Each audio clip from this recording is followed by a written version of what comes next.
The evil that hides, the BTK Killer story. What's the most terrifying kind of evil? The kind we don't understand? The kind we can't reason with? It becomes even scarier when we don't know where or when the next blow will land. What best illustrates this kind of pure evil? Serial killers, of course. Their motives are incomprehensible, they can hide in plain sight for years, and their victim count can reach into the dozens. Today, we're going to tell you about one of the most infamous maniacs in American history, a man who became the gold standard for the elusive serial killer.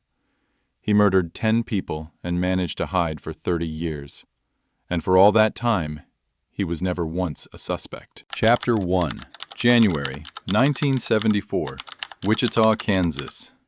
The setting: America's heartland, Wichita, Kansas. It was the state's largest city, but in 1974, it only had about 300,000 residents. It was an ordinary day, January 15th. High school sophomore Charlie Otero was heading home from school, just like any other day. His family, Spanish-speaking immigrant and former military man Joseph Otero, his wife, and their 5 children, had only moved to Wichita a year earlier, hoping for a quiet retirement. The city seemed peaceful. No murders, no robberies. But everything changed that day. Charlie opened the door, walked inside, and saw something that would scar him forever. His mother and father were sitting in the living room. They had been tightly bound to chairs and strangled. Upstairs, Charlie found his bound 9-year-old brother with a plastic bag over his head, and his 11-year-old sister hanged from a heating pipe. The murder was committed with extreme cruelty and cold-bloodedness. When police arrived, they found practically no clues. The murder occurred sometime between 8 and 9 a.m. The victims didn't resist until they were tied up. The family's large dog sat quietly in the backyard. Neighbors didn't hear any suspicious barking. How did the killer, without a fight, manage to subdue a former soldier who was also a boxer? Likely, the victims were convinced that if they cooperated, their lives would be spared. The killer brought all his tools with him: rope, scissors, wire cutters, and took them back. The phone line was cut. Police concluded the murder was premeditated. The Otero family wasn't a random target. The true target was supposedly the 11-year-old daughter, with the others being collateral damage. The police chief stated that the method of killing indicated a clear fetishistic tendency. No one knew then that this was the first case involving the man who would become one of America's most wanted criminals for many years. Chapter 2. The Confession and the BTK Moniker. 2.5 months later, the city saw a second murder, Catherine Bright. Police didn't connect it to the Otero case. This time, the killer, a man with a gun and a wet mask, broke into the house where Catherine and her brother Kevin were. He claimed he'd escaped from prison and only needed a car and money. The young people believed him and allowed themselves to be tied up. Kevin managed to break free and fight, but the criminal eventually shot him, stabbed Catherine, and fled. Kevin survived, but Catherine died 5 hours later. 3 punks were arrested for the Otero family murder and confessed. It seemed the investigation was closed. But in October, 9 months after that bloody morning, the Wichita Eagle newspaper received a call. A man informed them that a message was waiting for reporters inside an engineering book at the city library. Police found the letter. In it, the killer confessed that he was the one who had slaughtered the Otero family, and the punks were just trying to gain fame at his expense. The letter contained details that hadn't been made public. Police realized this message was from the real killer. The letter ended, "Every serial killer has a name. My code words will be, bind them, torture them, kill them. Sincerely yours, BTK." This letter and the killer's subsequent lust for self-glorification would ultimately lead to his arrest. Chapter 3. An Eerie Presence and Long Pauses. The maniac went quiet for 3 years. Just as people started to forget, on March 17, 1977, officers were called to the home of 26-year-old Shirley Vian. The homeowner was found dead in her bed. She had a bag over her head and a rope around her neck, on which 3 letters were found: BTK. Shirley had 3 young children whom the criminal had locked in the bathroom and left unharmed. Police again concluded the murder was meticulously planned. A year later, on December 8th, a 911 call came in. A male voice reported, "Follow this address. You'll find the body of Nancy Fox murdered. The killer committed the crime, destroyed the evidence, and only then called the police." Arriving at the house, police found a broken window and a cut phone cord. The body was found in the bedroom. Nylon stockings were twisted around her neck. The only thing missing from the house was the victim's driver's license, which a detective theorized the killer took as a trophy. Police had their first serious lead, the 911 call. They were able to trace it to a phone booth. Witness interviews provided a vague description: a blond man, about 6 feet tall. For the first time, police publicly announced a serial killer was operating in Wichita. The city plunged into panic. 2 months later, another letter arrived at the newspaper, where the maniac asked how many more he needed to kill to make the front page. He claimed he was controlled by a demon and confessed to having killed 7 people already. That's how detectives finally realized that the clumsy murder of Catherine Bright was also the work of BTK. Chapter 4. The Lull and the Return. After threatening new murders, silence returned. The maniac seemed to vanish. He only reappeared in 1979 when he tried to kill 63-year-old Anna Williams, unsuccessfully. 2 months later, she received a letter where the killer complained that he had waited for hours at her house, but she never showed up. Anna recalled that she had stayed late at a friend's house that day and only returned home early in the morning. She had saved her own life.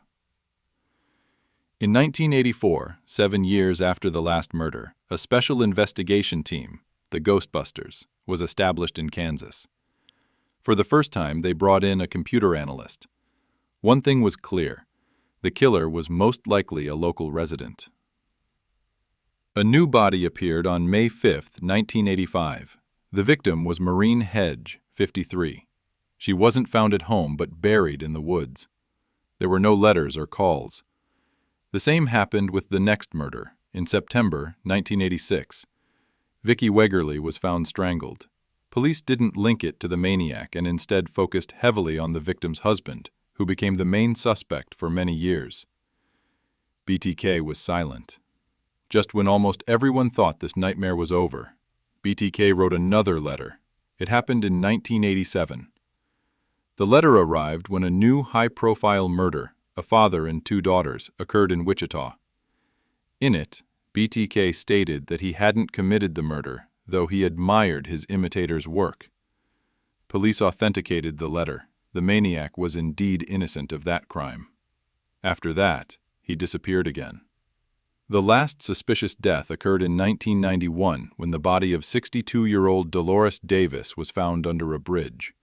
She was strangled, consistent with BTK's MO. That was it. No more letters, no more murders. Years passed. The FBI officially classified the BTK killings as one of its most challenging cold cases. By the early 2000s, the case was considered closed. Chapter 5. The Fatal Mistake and the Arrest. In 2004, like a bolt from the blue, news arrived. The Wichita Eagle received another letter from BTK. This was after 15 years of silence. The new message included a confession to the 1986 murder of Vicki Wegerle, and her driver's license was enclosed as proof. This finally cleared her husband of suspicion. Letters began pouring in. BTK started not just sending them to the police and newspaper, but also leaving packages in random spots around the city. The maniac complained he was getting old, but threatened to commit a new murder. He revealed a lot of information about himself, which often contradicted itself. He was simply trying to mislead the police. BTK hid one of his last packages in a cereal box and discreetly slipped it into a random car in a parking lot. The car owner found the box and immediately went to the police. This was the first serious break in 30 years. A surveillance camera was near the parking lot. Detectives saw the legendary maniac for the first time. An ordinary white man, tossing the box into a stranger's pickup, then getting into a black Jeep Cherokee and driving away. The video quality was poor, but the car model was identifiable. But the biggest stroke of luck was yet to come. The maniac apparently got tired of typing letters and decided to use new technology. He decided to ask the police if it was safe. He seriously mailed a letter to the police department asking if they could track him if he sent his next message on a floppy disk. The police, of course, replied that no, they couldn't, and the criminal believed them. On February 16, 2005, he sent the disk. Computer specialists immediately found a deleted Word file. The metadata indicated that the last person to make changes to the document was a certain Dennis. The police were smarter than the maniac and decided to check Google. It turned out that the president of the Christ Lutheran Church Council in Wichita was a man named Dennis Rader. An older man, a model family man and the father of 2 adult children. In short, he seemed completely unsuited to be a serial killer. Police decided to observe him, and literally that same day they found out that Dennis Rader drove a black Jeep Cherokee. To be 100% sure, they needed a DNA test. The answer came quickly. Rader's daughter had recently had a medical checkup at a clinic, and they would surely have her samples there. Police got a warrant for covert testing. Bingo. There could be no mistake. Dennis Rader, the model Christian, the respectable husband and father, was the infamous BTK Killer. Chapter 6. The Life of Two Worlds. On February 25, 2005, as Rader headed home for lunch, police were waiting for him. He didn't resist. A search of his home revealed victims' belongings and numerous photographs where Rader posed with the corpses. How was it possible that this man was never once on the police radar? Dennis Rader was born in 1945. He was the eldest of 4 children in an ordinary working-class American family. Dennis began compensating for a lack of parental affection with sadistic fantasies. He imagined binding, torturing, and strangling women. He moved from fantasy to action, starting with cats. Outwardly, Rader was a well-adjusted kid. He was in the Boy Scouts and he sang in the church choir. At age 21, he volunteered for the Army. Rader served 4 years in the Air Force. After the military, he returned to civilian life and married Paula Dietz. For several years, he couldn't find a steady job. He had a lot of free time and his fantasies returned with renewed force. He walked around the neighborhood, stalked women, and stole their underwear. Finally, in 1974, he decided to move from thought to deed. The Otero family moved into his neighborhood. Rader watched them until a plan was hatched in his head. On the morning of January 15th, he cut the phone wire. He expected only the mother and daughter to be home, but the father and young son were there too. How did he manage? He pulled out a gun and claimed he was an escaped convict who needed money and a car. He ordered them to put the dog in the backyard and tied up the parents, who still thought the criminal would simply leave. Once no one could resist, Rader put away the gun and began to strangle the victims. He would later admit in court that it was much harder than he had thought. After the murder, he calmly gathered his tools and returned home. No one suspected a thing. Realizing the police were looking in the wrong direction, Rader decided on a second murder, the attack on the Bright siblings. He was lucky again. Police didn't connect this incident to the Otero murders. The long gap between the second and third murder is explained by the birth of his child. He found work at a company that installed home alarm systems. Ironically, many residents were installing alarms precisely because they feared BTK. Chapter 7. Power and Fame. Besides his sadistic tendencies, Rader craved fame. So when others claimed responsibility for the Otero murder, he wrote his first famous letter, where he invented the BTK moniker for himself. In 1975, Rader enrolled in college to study criminology. He satisfied his fantasies by dressing in women's clothing at home, taking out his trophies and imagining himself in the victim's place. He killed again in 1977. His initial target wasn't home. Then he met a little boy on the street, introduced himself as a private detective, and showed a photo of his wife. He then walked with the child to his house, saw a suitable woman there, Shirley Vian, and killed her. The next long break is also explained by the birth of a child. In 1979, Rader successfully graduated from college and decided to celebrate with a new murder, but he was unlucky with Anna Williams. Rader enjoyed the attention the maniac received, but he was a rational man and knew how to curb his desire to kill. He sensed that the police might be closing in on him, so he went deep underground for many years. During this time, he was actively involved with his family, became a prominent activist in the Lutheran Church, and a Boy Scout troop leader. He always envied his classmates who became officers.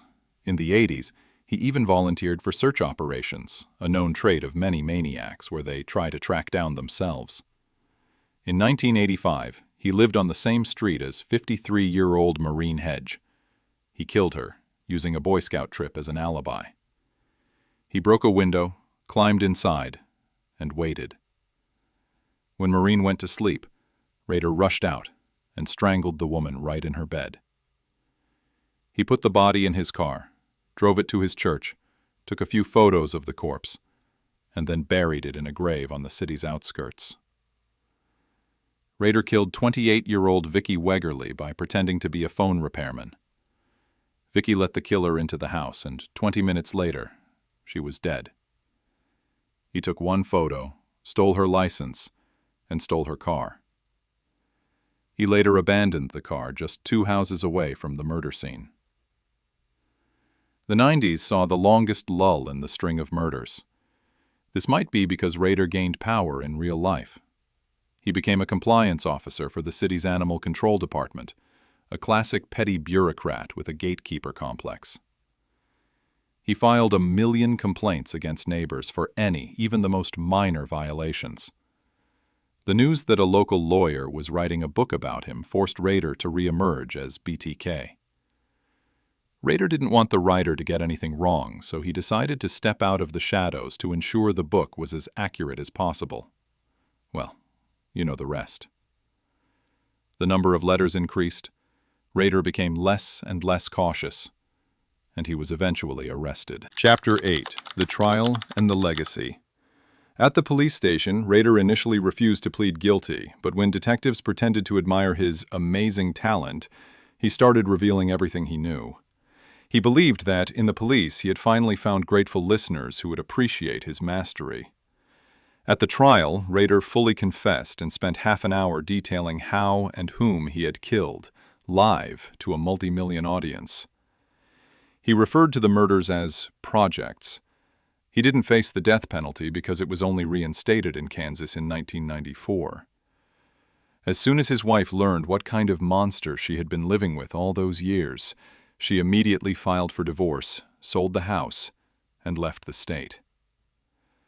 The victims' families filed civil lawsuits against Rader to prevent him from profiting from his crimes by writing books or selling screen rights.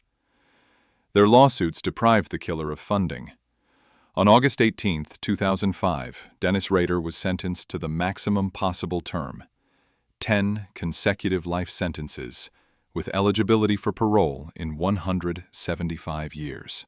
Rader was a classic psychopath, a person pathologically incapable of empathy, completely focused only on himself and his own goals. What set him apart was his ability to perfectly live in 2 worlds. In the first, he was an upstanding American. In the second, he was a terrifying killer. And Rader could switch between these worlds at the snap of a finger. He could torture several people to death and then, without a hitch, come home to his wife and go to dinner without any sign of distress. The story of Dennis Rader, the BTK Killer, remains one of the most sinister mysteries, vividly demonstrating how evil can hide behind the mask of everyday life. Bye. Take care of yourself and your loved ones.